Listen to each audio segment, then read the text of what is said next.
Hey, welcome to Political Smoke. Oh, you don't want this political smoke. It's so funny. I was sitting here watching the clock and waiting on it to hit 4 exactly because that's when I'm going live. And then it hit me. Why am I doing that? Why am I being such a stickler for that? Because nobody's going to be watching it right at 4 anyway. It's Friday afternoon. Nobody knows that I was doing this. I'm doing it live because then it automatically gets recorded and then can be put up on social medias because I don't have producers and things like that. So we just basically record it live. And if anybody happens to catch it, then they catch it. But anyway, if you are here, one or two people or one or whatever, thank you. Now, if you're watching it after it's already been recorded, which I'm sure there are at least 5 people doing that, then I appreciate you as well. This is, I don't really know what this is other than I said I want to start doing something about the 2 things in my life that I focus on more than any other thing, as far as hobbies and things like that: cigar smoking and politics. So we're gonna talk about cigars. I'm gonna smoke a cigar, which I've never done on camera, so that'll be a big deal. And then I'm going to talk about some issues of the day with my brilliant political analysis. All right. So and this is actually my garage. This is not a set. This is not an elaborate set or anything, which goes without saying, I would think. And I almost just broke the cigar. I'm looking over here because this is the monitor. I don't have anybody with me telling me whether something looks right or not or sounds right. I'm just guessing. And I may do an entire hour right here and never even have hit record or whatever. Just keep checking it. All right. So the cigar today is not my all-time favorite cigar, but it's right up there. And I just got introduced to it a few weeks ago. Now, another thing you should know, if you are watching this because you want to hear about cigars, I'm not doing one of those types of podcasts where I'm going to tell you about this great cigar and you've got to try it. And then that cigar is going to be hard for you to find. And it's also going to be so expensive that you just have to admire it by whatever you see in the box in the store or whatever. I smoke cigars that are anywhere from $8 to $12. Those are regular. And then I will go up every now and then for a special one to $15. I have some in my humidor that are more expensive, but most of the time those have been given to me by my friend Mark. My friend Mark smokes the really expensive cigars and he'll give me one from time to time. But for the most part, I'm not going to come on here and tell you to go, hey, you got to go find the blah, blah, blah, blah, blah, anniversary, blah, blah, blah. And then it's, what they call $75 a stick. If you're not a cigar person, a stick just means one single cigar. So I'm not doing that because that's not what I do. I'm also not a cigar aficionado. I'm not going to come on here and pretend like I know everything about cigars because I don't. I know what I like. I know a little bit about the ins and outs of cigars, but mainly this is just for me to talk about what I like, how much it costs, and whatever little things I know about cigars. So I'm going to go ahead and light this so I can get to smoking on it because it's hot out here. This is a Deadwood Fat Betty is what it's called, from Drew Estates. This will run you, this is the Toro size, and it will run you about $12, I think. Don't tell my wife because I think I told her they're $8. But anyway, they're about $12. And it is absolutely delicious. It is so sweet. I wish I could smoke one half of it and then eat the other half. That's how much I love this cigar. And it was just introduced to me, like I said, a couple of weeks ago. The guy that works at one of the cigar stores I go to was telling me about it. Let me get my old man glasses on. All right, so the Toro size, Fat Bottom Betty, nothing fancy. These are easy to find. Now, I was a little afraid of it because knowing I don't use a cutter, I use a punch. I think a punch is cleaner, and it also, with the smaller hole at the cap of the cigar, it concentrates the flavor a little bit more. So I don't use the straight cut or the V cut most of the time. If I'm going to cut it, I do prefer the V cut to the straight cut. But so I just punch it, and my punch obviously needs to be sharpened, or I need a new one because this one on the show here has not been so great. It just mainly just jabbed a hole in it. Oh man. And that is so sweet. Love it. Love it. Love it. All right. So you got this. Now the reason that I was scared of it, now, again, let me make a little excuse here. The sun is coming through and there's a glare in here. I may not be able to see the flame on this torch lighter. So I'm going to toast the foot of it, try to, but I don't want to scorch it because I can't see the flame. So now I can see it smoking a little bit. And I'm getting it. I'm sorry. I'm going to go to the soft flame because I can see that better. And I'm going to toast it. Now, if you watch this and you say that I'm doing it wrong, don't jump in the comments and start giving me crap about it. If you have a tip for me, then deliver it nicely. If not, then just keep it to yourself. So I'm going to get it toasted. Toast the foot now. I'll light it with the soft flame.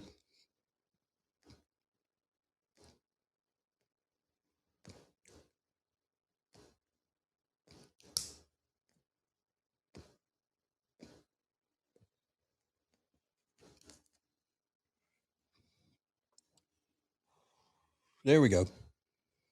It's lit all the way around. And I may have to touch it up a little bit here or there. All right. So the Deadwood by Drew Estates, Fat Bottom Betty. They have a line of these sweet cigars. Oh, and they're not sweet because they've been, had chemicals put in them or anything. They're sweetened with natural botanicals and things like that. And I think this one tastes a little like molasses. Okay.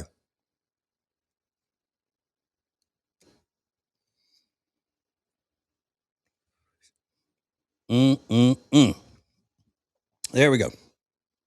Now I really don't know how I'm going to do this when I start talking about the issues. So I'll talk politics a little bit, culture kind of stuff, and then maybe a little bit more about the cigar. All right, what am I pairing with the cigar? And you give me crap about this, but I don't care. I'm drinking tea, iced tea with it. And since I'm Southern, I don't have to say sweet tea because Southerners, if you're drinking tea, iced tea, it is sweet. The only time you would have to stipulate is if it's unsweet, which is different. Okay. So Southerners, we drink sweet tea, but Southerners that always have to make a point to say sweet tea. I'm drinking sweet tea. I'm drinking sweet tea. No need to say sweet tea. If you're Southern, it should just be the given that it's sweet. I don't drink alcohol very much because I've been on a diet. Otherwise, again, like it or not, I would be drinking beer with this cigar. All right, somebody's texting me, and I hope it's not somebody saying you're not doing. Okay, no, I'm good. All right. So another thing is I'm I hate it when I'm listening to somebody talk about a cigar they're smoking or what you should try to find somewhere, and they're talking along in a normal accent, and it's mainly young guys. They want to get to the name of the cigar and show off, so they try to say it with as thick of Spanish accent as they can, and you can't understand what they're saying. I won't do that. It's almost like they go, okay, so yeah, I mean, I was at my cigar store the other day, and they had just gotten in a box of Arturo Fuente Cuatro, Arturo Fuente Cuatro, Arturo Fuente Don Carlos Cuatro. Like, hey, you don't speak with a thick Spanish accent. Say the cigar where people can understand. Now, what I was trying to say was Arturo Fuente Don Carlos number 4. Arturo Fuente Don Carlos Cuatro. Numero cuatro. Stop trying to show off. But I do appreciate the young guys who are into cigars now, because there's been a cigar boom lately. There was a cigar boom in the 90s. That's when I first started smoking them. And then it died down. And then after COVID, a cigar boom happened again, and it's still the And I think the cigar boom we're in now is bigger than the one in the 90s even. And it's been driven by young men, specifically young African American gentlemen. Black guys really are into cigars now. I don't know. They say like LeBron had something to do with that, and Cameron Newton is always smoking a cigar. I don't know, but glad to have everybody aboard. Mm-hmm.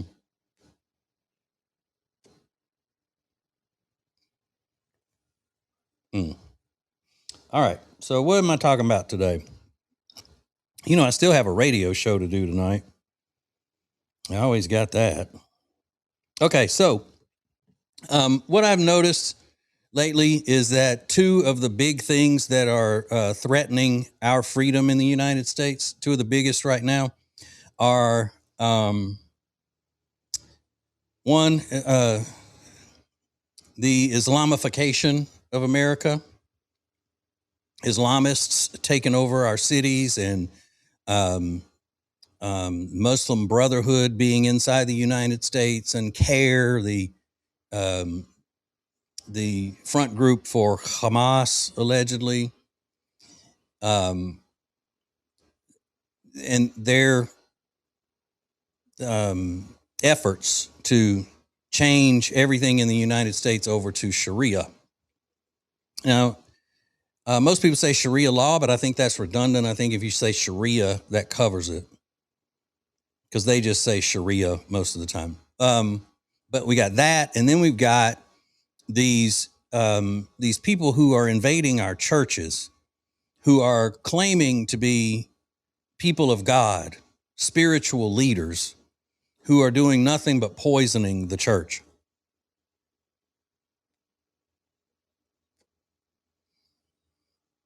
And they come in all forms. Some of them are black churches with demons in the pulpit.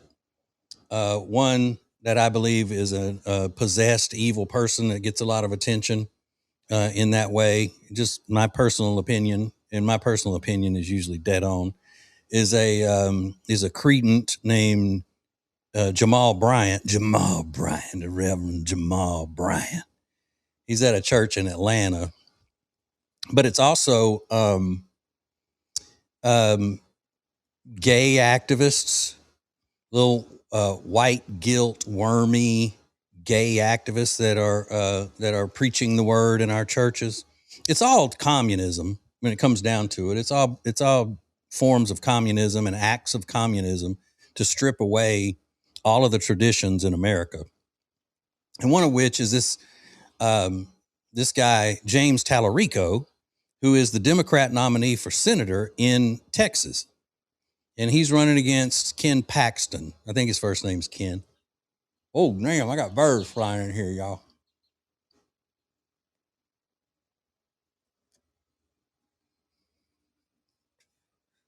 I don't need no damn birds coming up in here. All right. So this James Tallarico, he's the one that says that Jesus was non-binary. This woman, asked him what something that he loves, and he said, "I love the trans children." That's what he said. I don't know his sexuality, but it seems like he's just a little asexual, wimpy, just a little worm, like a wormy guy. And so the people on Ken Paxton's campaign team, I guess, have already made a really good ad against him, because he's also, that's another thing that they've come out recently, and they've been really pushing the fact these leftists have been talking about how meat is racist and meat is killing us, not just because of the environment, the climate, and all that. So this is a campaign ad that they've already put together against James Tallarico in Texas. Listen. This is Texas. This is not. There are many more than two biological sexes. In fact, there are 6. This is Texas. This is not. The American flag is such a complicated symbol for most of us. This is Texas. This is not. They're going to call me a radical leftist. This is Texas. This is not. Something that you love that's not family or friends. I love, and I'm just saying this because it's on my mind, the trans children. This is Texas. This is not. Our southern border should be like our front porch. There should be a giant welcome mat out front. This is Texas. This is not. It is now existential that we try to reduce our meat consumption. I am proud to say that our campaign has officially become a non-meat campaign. This is Texas. This is not. A non-meat campaign. Meat is terrible. That goes over well in Texas. I don't know. I mean, they're saying that he's not going to win in this Texas election, which the fact that if he gets more than 1,000 votes from the entire state of Texas, then that's a travesty. I mean, this guy is obviously a weirdo freak. As a matter of fact, they've started calling him Talafrico, and then he's trying to act cool like he likes it. Well, we have Talafrico T-shirts for sale. Blah, blah, blah. But this is what the Democrat Party is. The Democrat Party is freaks like this, weirdos. They are overly emotional, guilt-ridden white women who are just psychopaths, just idiot freaks, and race hustlers and Islamists. That's what the Democrat Party is now. A bunch of communists. Just all of it comes under the umbrella of communism. They're just chilling under that umbrella. Oh, there's the communist umbrella. Let's everybody get under it. So, if you remember, James Tallarico was elected in the primary over Jazzy Crotchich, a.k.a. Jasmine Crotch. What is her name? I've called her Jasmine Crockett. So again, the Democrats throw the black candidate to the wolves and support the little gay acting wormy white boy. Yeah, that's the party of the people of color, right? That's who they are. Sure. Absolutely.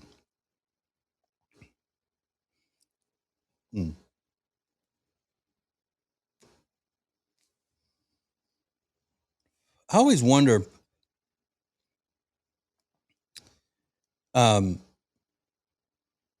what the conversations are like in these behind the scenes, behind closed doors with candidates and their campaign managers and all of this from the Democrat Party when there's a black conservative that's speaking out and telling the truth and trying to wake up other black people to say, the Democrat Party has always been the party of racism and Jim Crow and slavery and all of that stuff. Because if you want to see full racism, like just heartless racism on display. Listen to what Democrats say about black conservatives. It's disgusting. They're disgusting.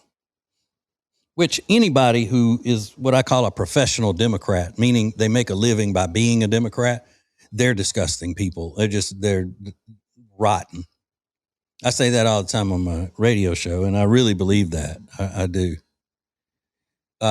Because you know everything there is to know about what the Democrat Party is and what it's been in history and how they operate. And there's no way you can say, yeah, I'm going to wear that D around on my chest proudly and make money by being a Democrat. And I know that I'm on the good side. You can't. If you see a Democrat politician or somebody that works for a Democrat politician or some sort of a focus group or something like that where they're conducting focus groups, doing anything where they get paid by being a Democrat, they're rotten. No good.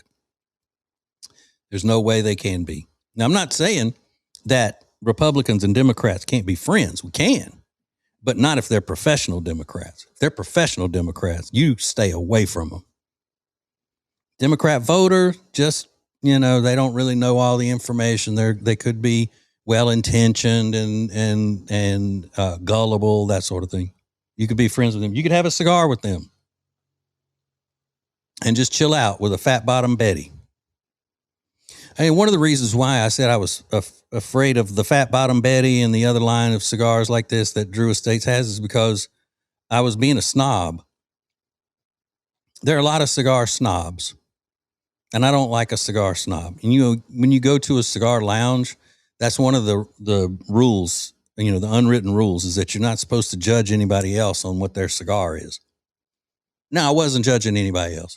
I wasn't doing that, I promise.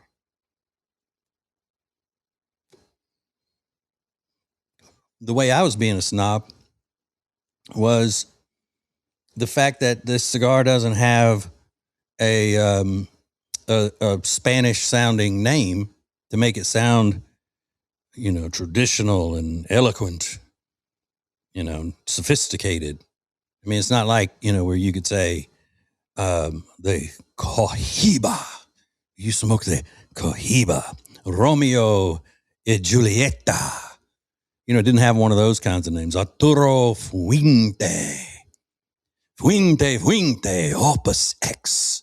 It didn't have that kind of name to it. So I was like, that's trash. But it's not. Also, what I don't understand about, and then what you're not going to get from me when I'm doing this show about cigars, when I have a different cigar every week, I can't sit here and do that flavor profiling thing. I'm not going to sit and go, oh, well, I'm getting, I got a rich, I'm tasting cream and almond with a hint of earth. It's very earthy and peppery, and I can't do that. I can tell you whether I think it tastes good or whether it doesn't. I can tell you whether I think it's sweet or it's not, or a little bit, bare basic things. But first of all, what the hell are they talking about when they say I'm getting hints of earth? Are you talking about dirt? It tastes like dirt. I don't want a cigar that tastes like dirt. What the hell? What does that mean? Hints. I'm nutty. I'm getting leathery notes. Leather. Now leather smells good, but does it? Anybody ever chewed on a baseball glove? It doesn't taste good.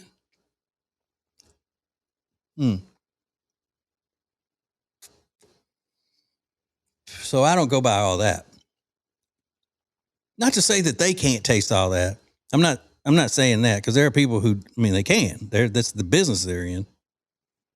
Just like tasting, wine or tequila tastings or bourbon. I'm just not good at that. Now, when I'm eating stuff, I can tell it's got too much onion, too much garlic. I'm a cook, so I'm not by trade, but I'm an amateur chef. I'm from Louisiana, so all men from Louisiana have to know how to cook, or at least they should. But yeah, I mean, I'm not going to say, I'm now in the second third of the stick. I'm starting to get the nutty cedar, leathery pepper cherry. What? Okay. I want to know what strength it is. Is it mild, medium, or full bodied? Medium to full, whatever. I can go by that. And then I also know whether it's if they describe it to me, I can tell whether or not I'm going to like it, pretty much. My all-time favorite cigar that I've had so far, and I've had a lot of them. Don't want to act like I'm just like a novice or I just go pick up one kind and that's what I smoke all the time. I got my humidor is full of stuff. But my favorite cigar of all time is a Fuente Don Carlos No. 3. I remember one year it was rated the number one cigar in the world by a cigar aficionado years ago. And it is a perfect tasting cigar. So that's, if I had to pick somebody said, okay, you got one cigar you can have for the rest of your life, it would probably be that. A Don Carlos No. 3, Fuente.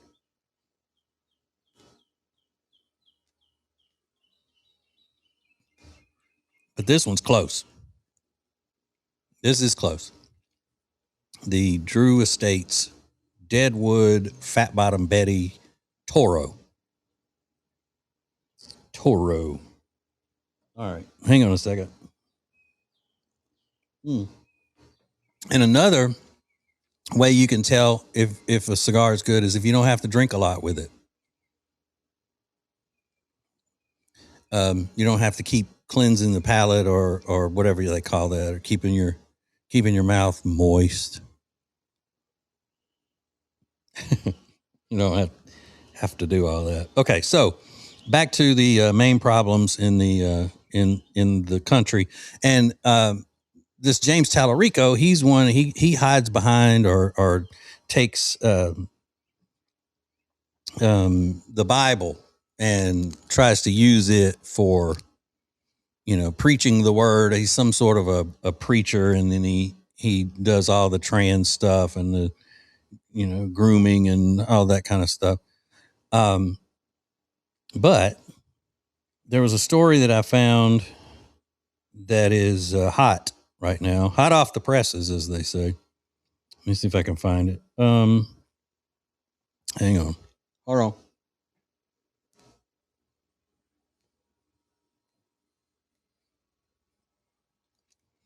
on. My dearly departed friend Ace, who we did a morning show, radio show together for 30 years, maybe. He used to smoke cigars, and he always wanted to be able to hold it in his mouth and talk while he had it in his mouth. He always thought that was the coolest thing, but he never mastered it because the smoke would always get in his eyes and his nose, and he'd start coughing. Bless him. And you notice in that clip I played that James Tallarico said that the American flag has always been complicated for so many of us. Complicated. See, and that's what I mean. That's why you got to just look at these people and say they hate America, because they really do. Now, we're seeing a lot of these churches and different organizations that are they're canceling their celebrations that they normally have on 4th of July. They're canceling it this year because the churches that aren't black churches that have been hijacked by demons and do nothing but promote, they claim, in the way that they act, you would think they're promoting black power, black segregation or separatists and all that. But what they're actually doing is they are manipulating their members. They're pretending to be the spiritual leaders of so many people, and they're leading them astray. And they do it because they gain power over them. And what it ultimately comes down to is that these preachers who, specifically in black churches, who are preaching a message of from the Democrat Party to their congregations. They're leading them astray. They're preaching hate, and they do it because they're carrying out the wishes of the racist party bosses of the Democrats.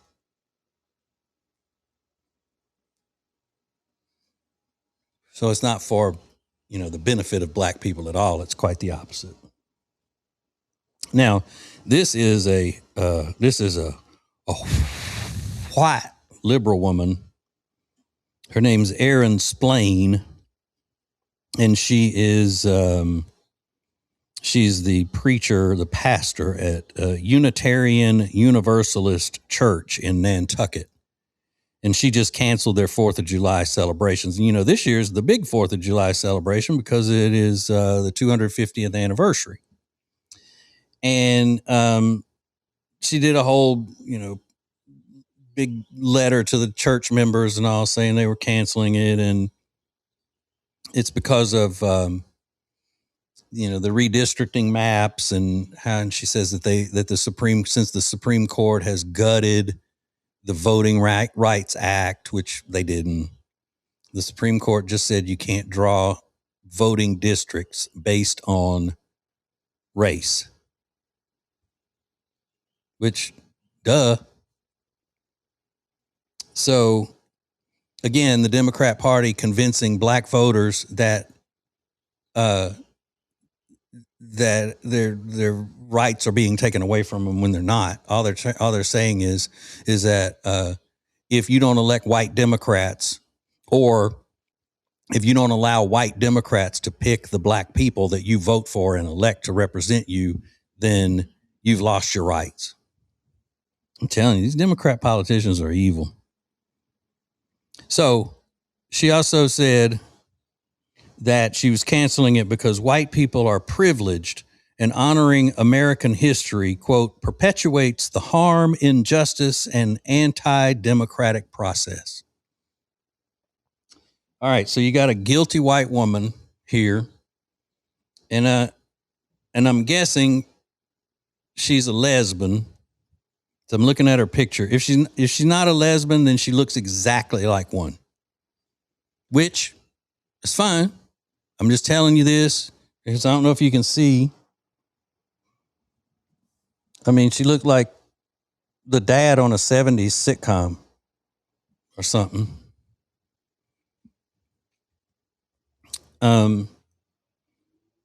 But when you hear stuff like this and you have this white guilt and that's all just for her to pretend as if she's got moral authority, It's like she's not really doing it because she cares about black people. She's doing it because she wants everybody to think she's sweet. She's great. Oh, thank you for standing up for black people who can't defend themselves. Thank you, Reverend Aaron, or whatever the hell her name is. And that's also why, why the Bible says that women shouldn't be preachers. Uh-oh. Did I say that? Look, I've never had a problem with women preachers in the past.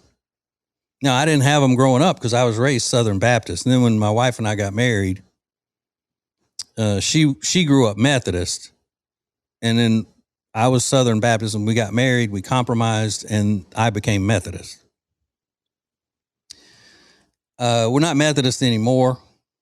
We were part of the Methodist Church for a long time, and we liked it. But then they got way too liberal, and now we are not Methodist anymore. But I always wondered why people would say that you're not supposed to have women preachers. Because the Methodist Church, they have women preachers.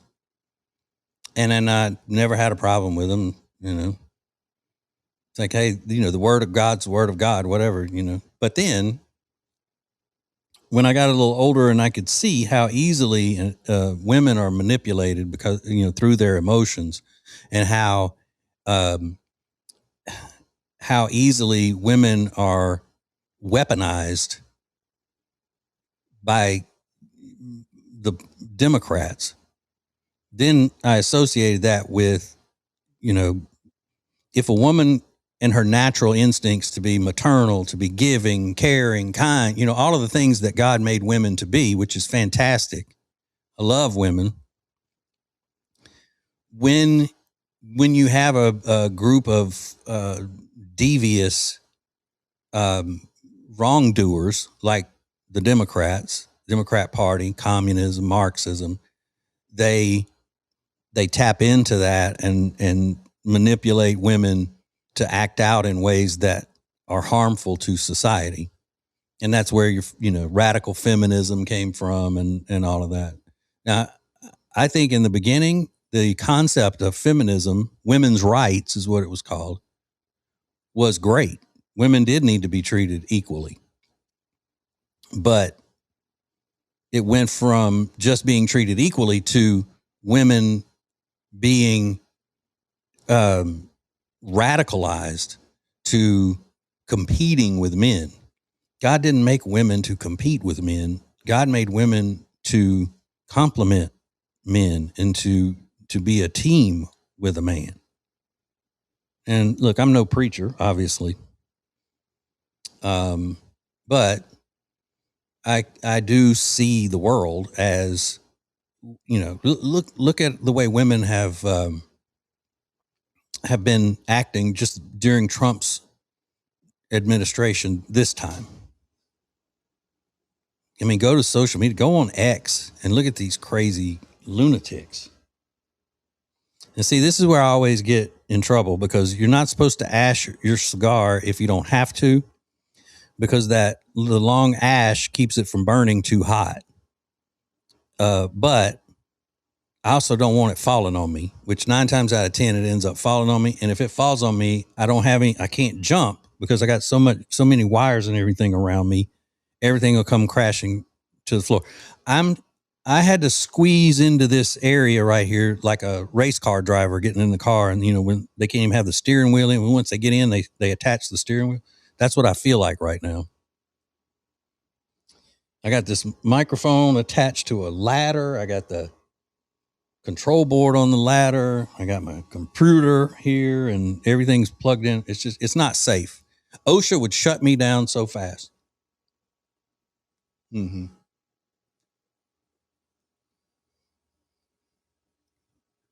So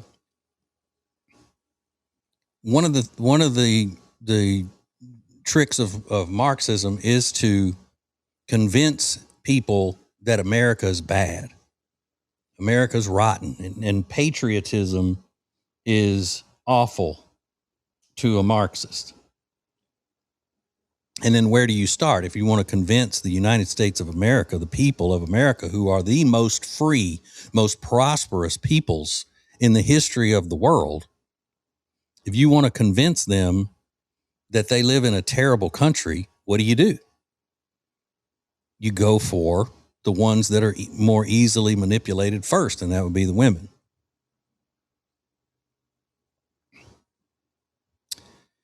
And it's a constant battle that we as freedom-loving Americans have to fight.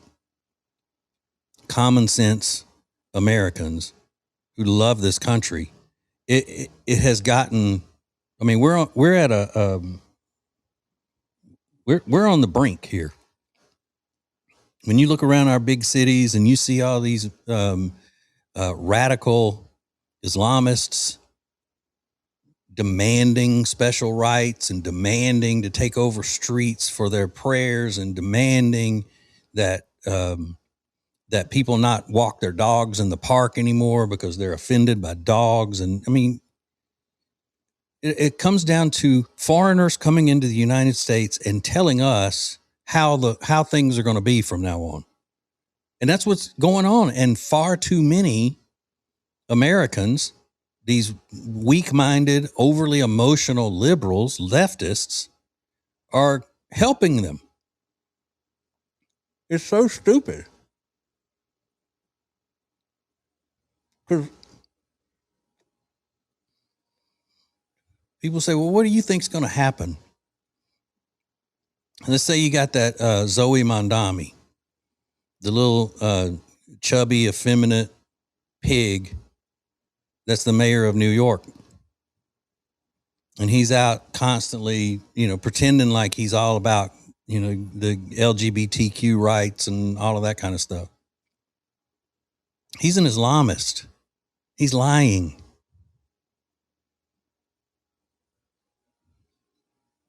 And then all of these emotional people from the LGBTQ plus community go along. Yes, he's great. Queers for Palestine. I mean, that group. People go, what do you think if they had their way and they were in control? What do you think would happen to you as a gay person, as a homosexual? What do you think would happen? You don't have to wonder. Look at their countries, what happens to homosexuals or people who are just suspected of being homosexuals. What's happening? They're getting tortured and killed in public. But the emotions have been so manipulated in them that I'd like to say they think this, but I don't know what they're thinking. Maybe they're just like, oh, this is America. It won't happen. Or they're good people. They're just so afraid to say anything. One, you can't say anything bad about somebody whose religion is not Christian. You can say whatever you want about Christians, but not anybody else. No matter what they say about you and your way of life, you can't talk crap about them. And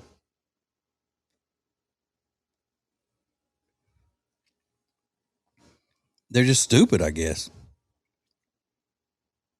They're stupid. So in sports, Jackson Dart, the quarterback of the New York Giants. I've been talking about this all week on my radio show, which can be heard in Charlotte, North Carolina, on News Talk 107.9 WBT from 7 to 9 on weeknights. Or you can get the podcast. You get my full formal podcasts and everything of my political show and my funny syndicated morning show that I do with Riggins and Lindsay. Get all of that at tjritchie.com, TJRITCHIE.com. Follow me on all the social medias and everything. It's a whole network, the TJ Ritchie Digital Network. This is just the latest thing I'm doing for fun. And honestly, I don't think anybody I know nobody's watching it right now, and I don't know that anybody ever will, but I'm out here smoking cigars anyway. I might as well give it a shot. You know what I'm saying? You know what I'm saying. So in sports,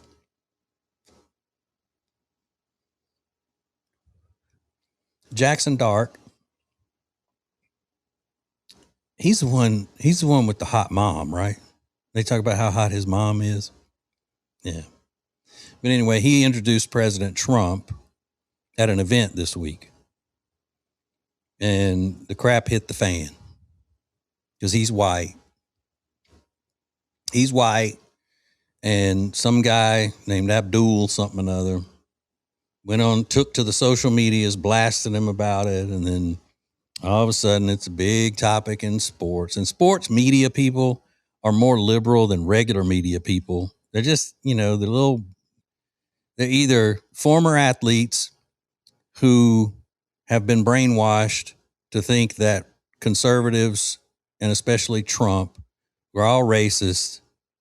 Anything on the right of the political side, if you're a Republican, you're a racist. They believe all that crap, which is the opposite of the way it is. The Republican Party was established to fight slavery. The Republican Party, we're the party that fought and beat segregation and all of the other stuff. The Republicans have always been on the right side of the race issue. Democrats have always been on the wrong side.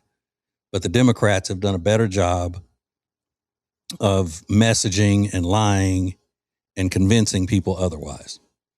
So this Abdul Carter, who's let's face it, Abdul I think is his name Carter? I don't know. Whatever his name is, he's a jerk and stupid. He throws a fit. Now it's an issue in the NFL. Jackson Dart's a racist. How could he do those winches on The View, calling him, it's a racist. Because, I've really been trying to push this message a lot. This point, if your argument against someone politically or their principles or their ideology or whatever, if your argument is always that they're racist, it's lazy. That's a lazy argument, and it's not working like it used to. People are sick of that because there's no substance to it. Jackson Dart's not a racist. Trump's not a racist. Just because you say he is doesn't mean that it's true. It just means that you've been lied to and you believed it. Either that or you're lying and he's not a racist, but you go around telling people that he is anyway, like the politicians do. So Jackson Dart has had a week of having to deal with this crap.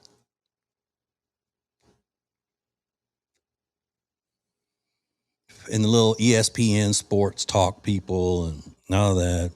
There's one name, I can't ever remember that guy's name, but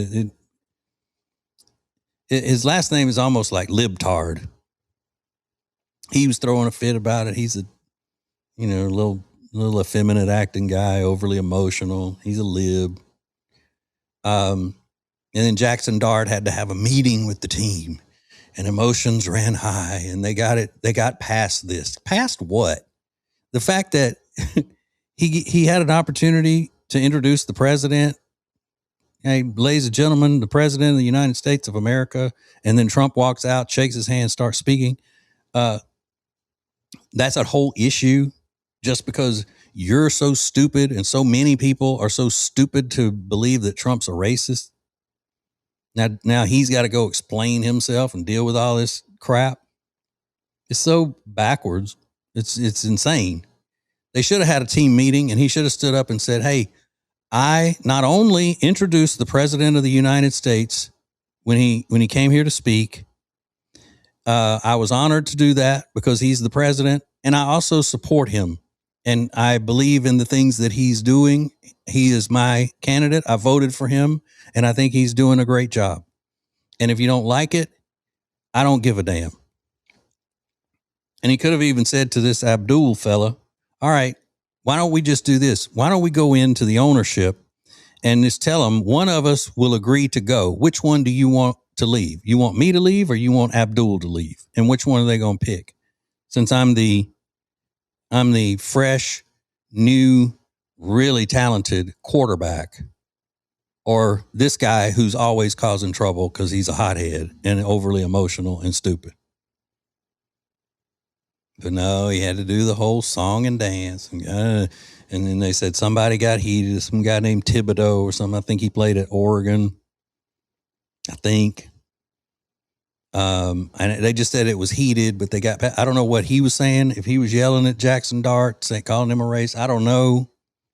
I know that John Harbaugh, the coach of the Giants, is one of us. I think he and his family, Jim Harbaugh and their dad, I think they're conservatives, or at least Republicans. So I don't know how he was on the whole issue. But who cares? I mean, I wonder as well, is it if Jackson Dart would have done the same exact thing and been not been a white player, if he would have gotten the same kind of grief for it. Carter. Believe it or not, there are black players who support Trump. Would they have gotten the same kind of treatment? But it is, 4:49 on Friday, May 29th at this point. He has not apologized. So I keep saying that. I keep giving an update. He hasn't apologized yet. He hasn't apologized because so many times things like this happen and people get falsely accused of being racist and whatever. And then they hit the media. I'm so sorry if I offended anyone and I didn't realize how hurtful my words were and all that. And then it makes it even worse. It's blood in the water. So And not to mention, he didn't have anything to apologize for. The man can support whoever he wants to for president. I look at it as a missed opportunity where he could come out and just say, all you little whiny, liberal, crybaby sports commentators and all, you can go kick rocks, laugh in their faces. You see, nothing gets to a leftist more than mocking them. That's the biggest tool we've got. That's the thing that neutralizes them and shows that, exactly what they're all about. And you know who needs to really be mocked? And I hate saying this because, like I said earlier, I'm from Louisiana. I'm a huge LSU fan. I think I'm wearing an LSU. Yeah, I'm wearing an LSU hat right now. Ryan Clark. Ryan Clark that works for ESPN. He's got his own little podcast. Not a little podcast. He's huge. I'll give him credit. He's got a big following. He's making a fortune. But he is one of those that if he couldn't come out and accuse people of racism and all, he wouldn't have a job. He wouldn't have anything to talk about. He's that shallow, crying. He's just sickening. Just like, he was supposedly a really tough guy when he played, but he just, you watch him and you go, you're so weak minded. You're so weak, emotional. You're crying all the time about racism. And you are so blessed to be in this country, just like everybody. Look, go to any other country and, where you think it's not oppressive, and see if they can do what you've been allowed to do and been able to do, not allowed to do, but what you've been able to do in the United States with your life. And now what you've been able to provide for your family and the future of your kids and everything. He's got a son that plays at Notre Dame. This country's been really good to Ryan Clark. Therefore, you can't look and go, it's systemically racist. Ryan Clark and all of the guys that he sits around with on his little podcast, all the other former athletes or whatever it is they do, they all sit around and talk. They are having to create reasons to be victims. Oh, this and this. They are so blessed beyond belief. They're millionaires who have been able to retire at, in their 30s and never have to worry about money again for the rest of their lives or their family's lives or anything. And they still want to sit around and talk about how this country is so racist. He's handsome, though. I'll give him that. Ryan Clark's pretty. He wears a little too much jewelry for my taste. I'm not big on jewelry. Saw him the other day. He had on a few necklaces. Shit. Stuff. I don't like that. I didn't say the full word, so hopefully YouTube won't kick me off. But yeah.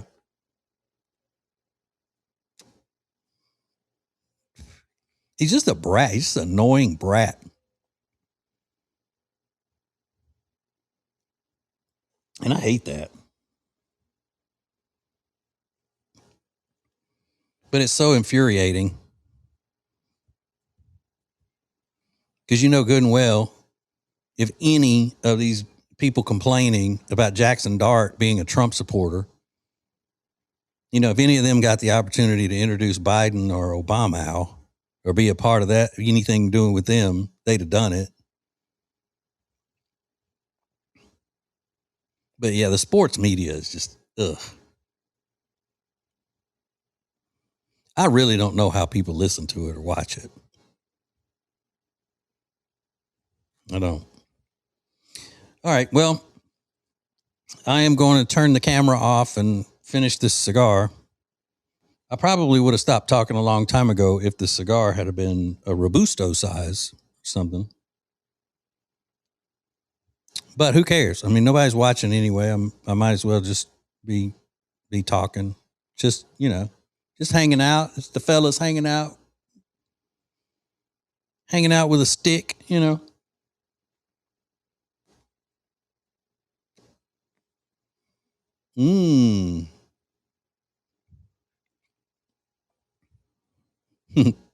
Is that smoke? looking cool in the camera? I hope so. All right. Well, thank you for hanging out with me. And I don't know, I'm sure that this little podcast will get different. It'll change throughout the weeks. Can y'all hear that? Like a bird or something over there. I'm sure it'll get different through the weeks, but this whole thing is just meant to be relaxed, and it's not high energy. Obviously, it's not like my radio show. It's not even like that that new thing I started doing after the radio show. This is just meant to be relaxing and hanging out, talking cigars, talking politics, talking sports, politics and sports, whatever comes up. If you got any questions, or you want to tell me cigar that I need to try, put it in the comments. And follow me on all the social medias and everything. Like I said, tjritchie.com. I don't know how to tell you to go do all that, but it's all on the website. You can do it. All right. Let me see. I'm supposed to hit a thing that closes out the screen here as if that's really important that people will get it. Okay. All right. Thank you. Remember, God loves you and there ain't nothing you can do about it. I'll talk to you later on the radio or something. Bye.